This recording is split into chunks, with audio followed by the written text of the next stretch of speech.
Next है commercial bills. Commercial bills आपके लिए कोई नया टर्म नहीं है। कमर्शियल बिल्स आप लास्ट ईयर पढ़ चुके हो।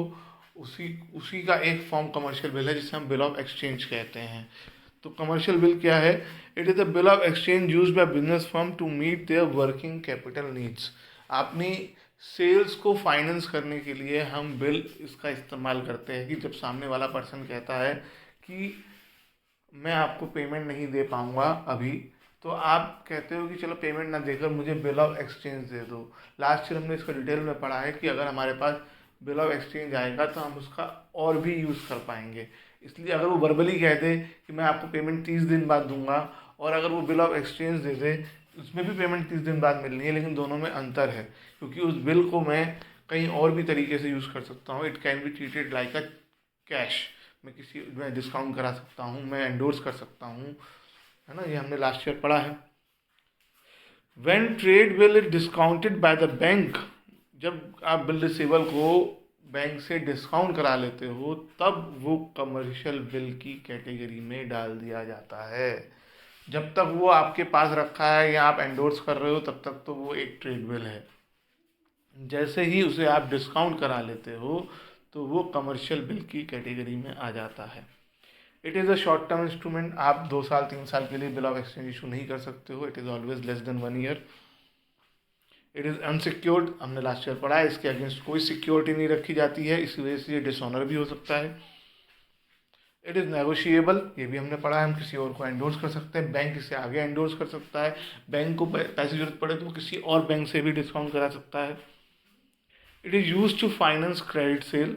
ये आपको पता ही है, क्रेडिट सेल को फाइनेंस करने के काम आता है। जब आपको पैसा ना मिल रहा हो तो उसकी जगह ये ले लेते हो। It can be issued by the highly reputed business only companies only. जो बहुत ही रेप्यूटेड कंपनी होती हैं वो ही इसे इशू करती हैं, और पूरी गाइडलाइंस इसकी आरबीआई डिसाइड करता है कि कैसे नेगोशिएट कर सकते हैं आप, कैसे डिस्काउंट करा सकते हैं। It is regulated by RBI. तो ये और है, it is issued for 90 days normally, जो इन्होंने एक रख लिया है का मनी मार्केट के हिसाब से। ऐसे ट्रेड बिल तो ज़्यादा कम टाइम का भी हो सकता है, लेकिन मनी मार्केट इंस्ट्रूमेंट के हिसाब से इन्होंने कहा है कि it is issued for 90 days. तो अब लास्ट है, सॉरी ये तो एक रह गया, सॉरी हमारा एक रह गया।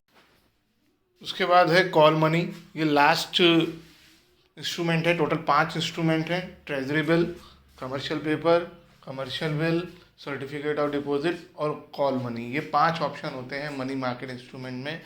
ट्रेजरी बिल हमने लास्ट टाइम पढ़ लिया था और बाकी चारों हम आज पढ़ रहे हैं। कॉल मनी एक इंस्ट्रूमेंट है जो नॉर्मली बैंक्स यूज़ करते हैं, कमर्शियल बैंक यूज़ करते हैं एक दूसरे से बोरो करने में। आज की डेट में कंपनीज भी यूज़ करने लगी हैं। लास्ट ईयर हमने इंटर कॉरपोरेट डिपॉजिट में एक टाइप पढ़ा था जिसमें कहा था कि जिसमें हमने पढ़ा था कि कभी भी पैसा वापस मांगा जा सकता है डिपॉजिट करने के बाद।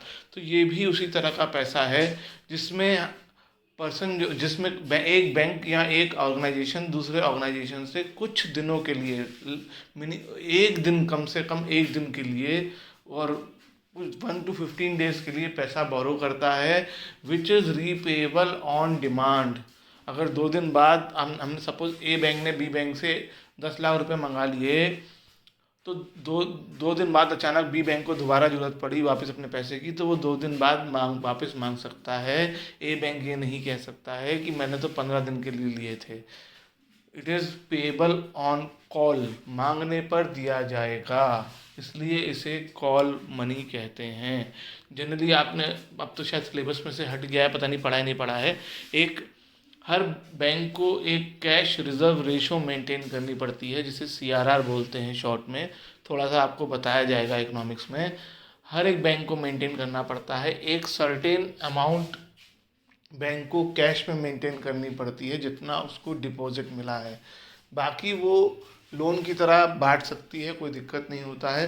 जितना कस्टमर उनके पास डिपॉजिट करते हैं, सपोज सभी कस्टमर से 1 करोड़ रुपया आ गया और सीआरआर 10% है, तो 10 लाख रुपए मुझे कैश में रखने पड़ेंगे। लेकिन सपोज अभी मेरे पास किसी कुछ लोग ज़्यादा विड्रॉ करके ले गए और मेरे पास इस वक्त 8 लाख रुपीज़ ही हैं।